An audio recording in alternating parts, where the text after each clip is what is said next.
다음은 여당 상황 좀 짧게 짚어보겠습니다. 이재명 경기지사가 언론 인터뷰를 했는데 그 인터뷰 내용이 공개된 이후에 뭔가 좀 논란처럼 불거졌죠.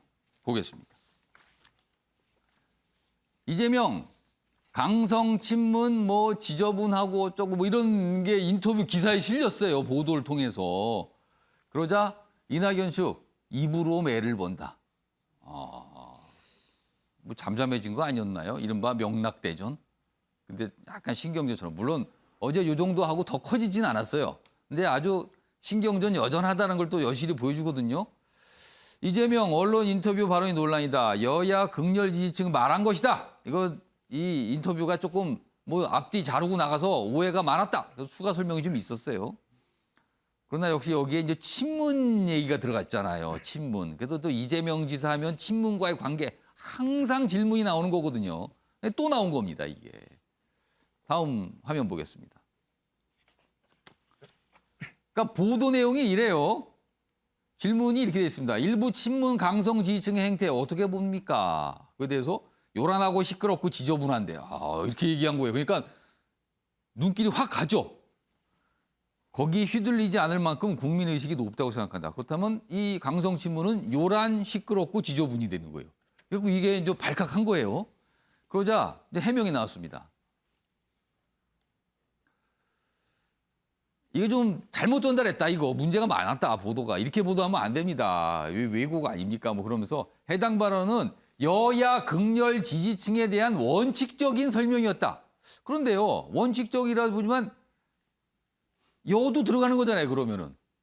여 극렬 지지층, 야 극렬 지지층 다 해당되는 거라는 거죠. 이런 설명이 좀 있었습니다. 그러면서 이제 이 인터뷰 원문을 또 공개를 했어요. 이런 겁니다. 야당에도 태극기 부대 때문에 골치 아프지 않나. 민주당 진영 안에도 진영 전체 경쟁력을 깎아먹는 요소들이 또 있다.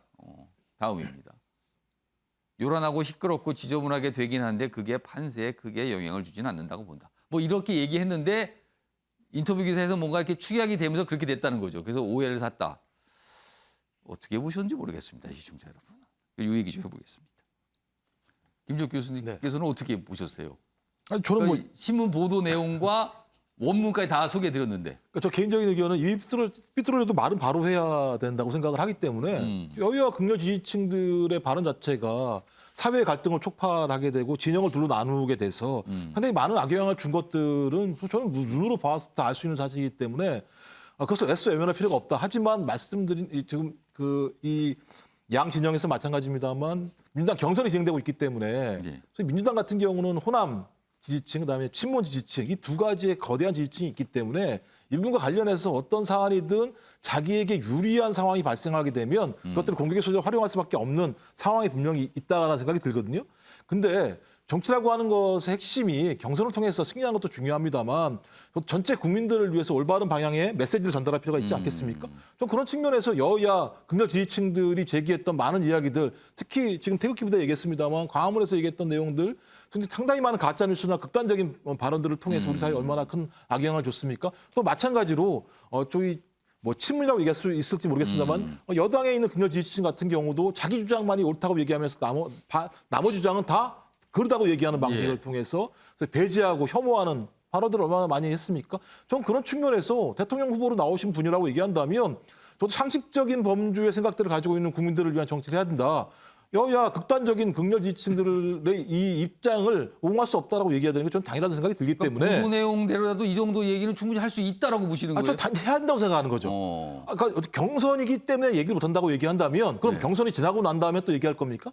그렇다면 본인 스스로가 일관되지 않은 방식들로 국민에게 설명했다고밖에 생각할 수 없기 때문에 저는 저도 여야 마찬가지입니다만 극렬한 지지층들의 발언들에 동의하는 순간 저는 혐오와 배제 정치가 벌어질 수밖에 없다. 그것들 민주주의 위기가 올 수밖에 없다는 생각이 들기 때문에 저는 저 발언에 대해서 좀 문제 제기할 필요 없다는 생각이 드는 거고요. 근데 또 바로 잡고 설명을 하고 그랬어요. 이거 왜 그런 거예요, 그러면? 당연히 아까 말씀드렸습니다만 친문 지지층 같은 경우 또 다른 왜곡들이 발생합니다. 그 내부에서. 그러니까 예를 들면 저런 발언, 극렬 지지층에 대한 문제 제기를 했었는데 이제는 이재명 공격으로 하면 나타나게 될 것이에요.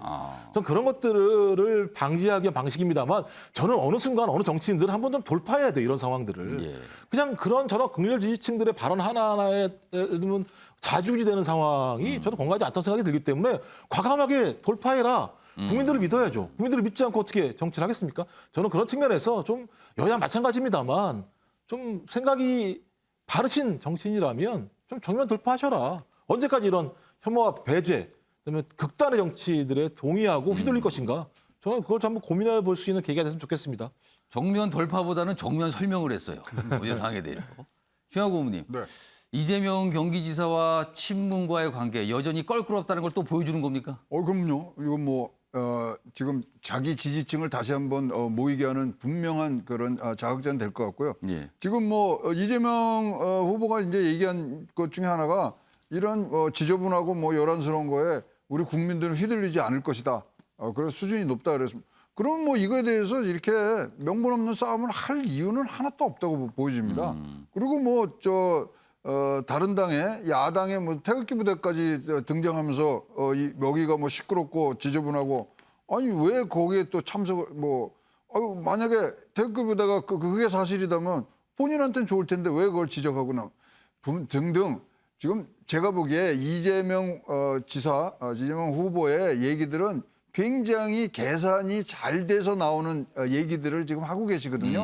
그러니까 언어의 품격 이것을 떠나서 예. 그렇다면 지금은 이거는 100% 집토끼에 지금 결집을 한 번 더 강조를 한 부분들이 있고 그렇다면은 지금 중도 싸움에서의 부분들에 있어서 또 이 태극기 부대를 끌고 들어와서 그쪽에 또 부분들을 갖고 가는 굉장히 계산된 얘기를 지금 하신 거라고 보여집니다. 대선 주자들 특히 1위를 달리고 있는 여야에서 1위를 달리고 있는 대선 주자분들이 언론 인터뷰를 하면 이 논란이 계속 불거지고 있어요 지금요. 그러니까 뒤늦게 나오거나 굉장히 또 이렇게 지나가듯 하는 얘기인데 주목을 받고 그래서 이렇게 논란 점치는데 이 역시 또 그렇게 됐습니다. 지금.